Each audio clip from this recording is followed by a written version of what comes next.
Genesis 14.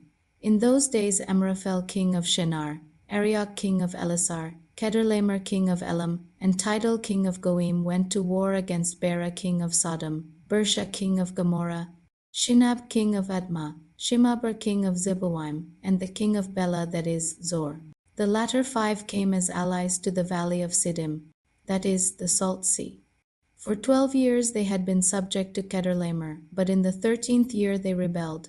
In the 14th year, Kedorlaomer and the kings allied with him went out and defeated the Rephates in Ashtaroth Karnam, the Zuzites in Ham, the Amites in Shaveh-Kiriathim, and the Horites in the area of Mount Seir, as far as El Paran, which is near the desert.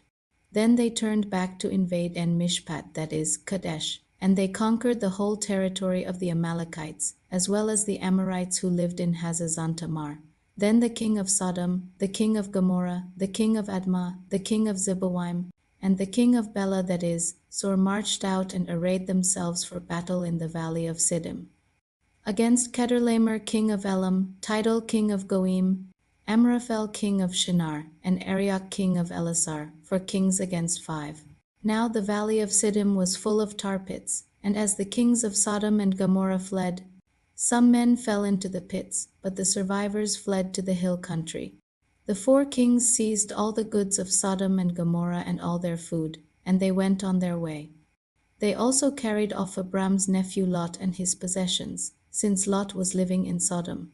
Then an escapee came and reported this to Abram the Hebrew. Now Abram was living near the oaks of Mamre the Amorite, a brother of Eshcol and Anah, all of whom were bound by treaty to Abram. And when Abram heard that his relative had been captured, he mobilized the 318 trained men born in his household, and they set out in pursuit as far as Dan.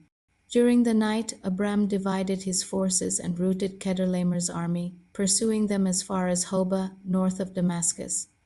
He retrieved all the goods, as well as his relative Lot and his possessions, together with the women and the rest of the people.